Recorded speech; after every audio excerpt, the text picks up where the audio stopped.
बिहार विधानसभा चुनाव के लिए तारीखों की घोषणा अभी तक नहीं की गई है, लेकिन चुनाव की सरगर्मी तेज हो गई है। चिराग पासवान और उपेंद्र कुशवाहा अपने जो पहले का गठबंधन है उसको बदलने की कोशिश में लगे हुए हैं। जीतन राम मांझी ने पहले ही अपना गठबंधन बदल लिया है और अब राजद और जदयू के बीच जो टकराव है उसमें एक नया ट्विस्ट आने वाला है। बिहार के बादशाह में आपका स्वागत है और बिहार चुनाव को लेकर जो अटकलें चल रही है उसमें अब एक नया मोड़ आने वाला है और उसमें भारतीय जनता पार्टी ने एक ऐसी योजना बनाई है जिसके कारण नीतीश कुमार अंदर से परेशान हो गए हैं। नीतीश कुमार की परेशानी की सबसे बड़ी वजह यही है कि अब जो बिहार विधानसभा चुनाव होगा उसमें उनके सीटों की संख्या पर यह फैसला होगा कि बिहार का मुख्यमंत्री कौन होगा। बिहार के मुख्यमंत्री के लिए भारतीय जनता पार्टी भी अपना दांव लगा रही है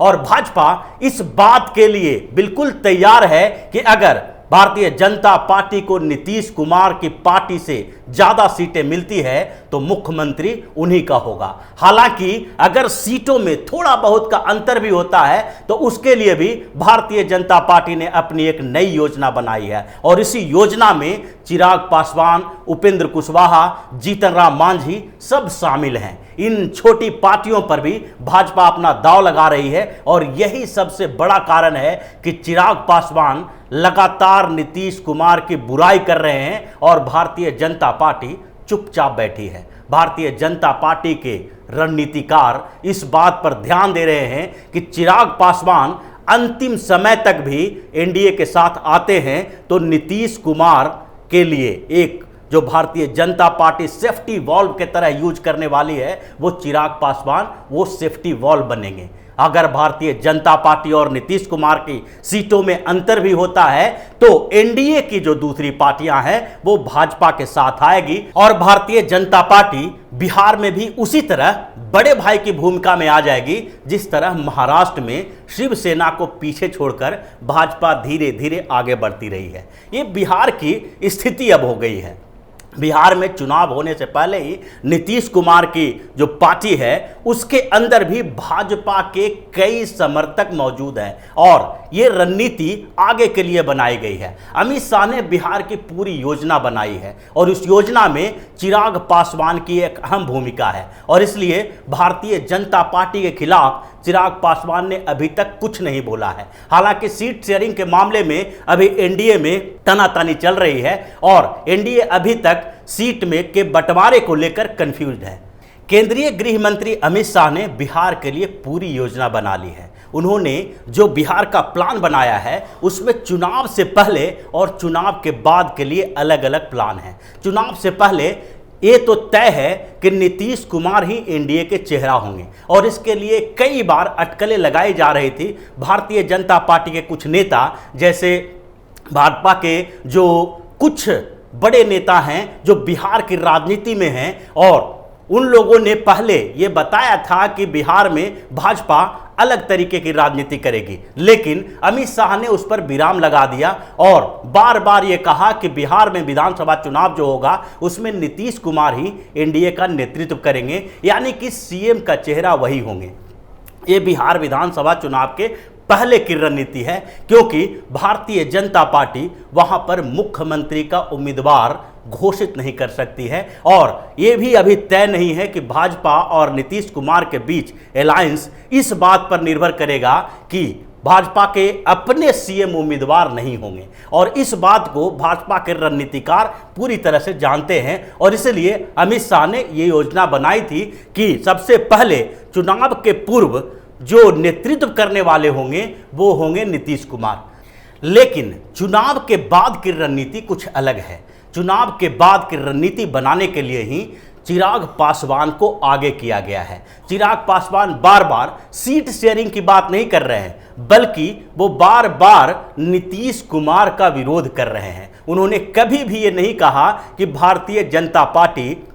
उनसे कोई दिक्कत है, भारतीय जनता पार्टी के साथ वो खड़े हैं। उन्होंने बार बार इस बात को लेकर भी कहा है कि भाजपा के साथ उनका गठबंधन है, नीतीश कुमार के साथ नहीं है। इसका मतलब है कि वो एनडीए में हैं लेकिन बिहार के एनडीए में नहीं हैं। केंद्र में वो एनडीए की सरकार में हैं, उनके पिता रामविलास पासवान केंद्रीय मंत्री हैं, इसलिए भारतीय जनता पार्टी से अलग होने की बात वो नहीं सोच सकते। लेकिन बिहार एनडीए में नीतीश कुमार और भाजपा आपस में गठबंधन किए हुए हैं और चिराग पासवान की पार्टी अलग थलग पड़ी हुई है, लेकिन इसके बावजूद वो भारतीय जनता पार्टी का साथ छोड़ना नहीं चाहते हैं और इसलिए उन्होंने बार बार केवल नीतीश कुमार के ऊपर, जदयू के ऊपर हमला किया और भारतीय जनता पार्टी बार बार ये कहती रही कि नीतीश कुमार के आलोचना के बावजूद चिराग पासवान अभी थोड़ा सा कंफ्यूज्ड हैं, लेकिन एनडीए में ही बने रहेंगे।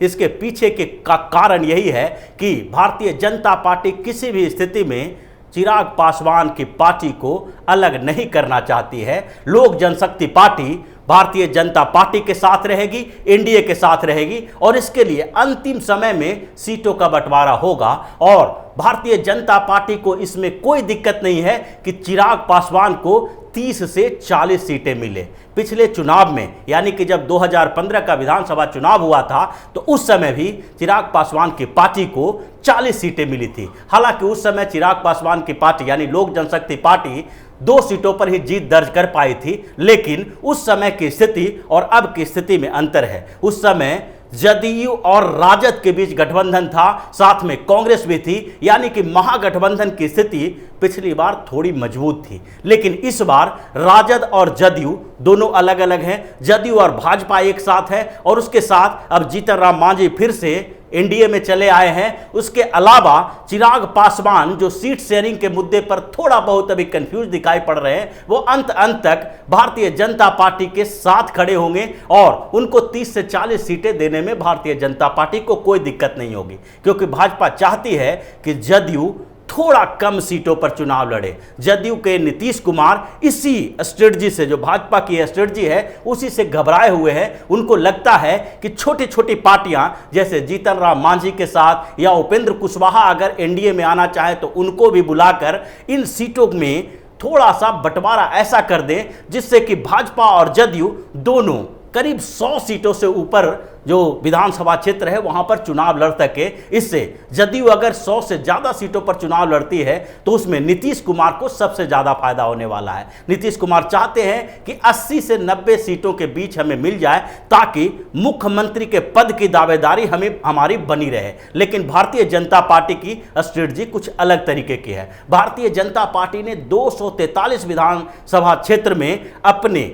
उम्मीदवार नहीं तो विधानसभा प्रतिनिधि घोषित कर दिए थे। उन्होंने सारे जगहों पर अपने अपने जो ब्लॉक से लेकर बूथ लेवल तक एक स्ट्रेटजी बनाई थी और 7 बूथ लेवल कार्यकर्ताओं को डिप्यूट कर दिया था कि इस बूथ पर काम करना है। उसके अलावा इन्होंने जो कैंपेन चलाने का, डिजिटल कैंपेन चलाने का नया तरीका डेवलप किया, उससे भी भाजपा मजबूत स्थिति में है। जबकि दूसरी तरफ जदयू जो 100 से ज्यादा सीटें लड़ने की कोशिश में लगी हुई है, उसमें उसको लगता है कि अगर 60 से 70 के बीच सीट उसकी आती है और भाजपा को भी 70 से 80 सीट के बीच में आती है तो उस समय भारतीय जनता पार्टी अपना मुख्यमंत्री बनाने की कोशिश करेगी और यही भारतीय जनता पार्टी की रणनीति है, जिसके कारण नीतीश कुमार की परेशानी बढ़ी हुई है। नीतीश कुमार को अब ये लगने लगा है कि आपस में ही कम से कम भारतीय जनता पार्टी और जदयू के बीच सीटों का जो अंतर हो वो 20 से 25 हो। अगर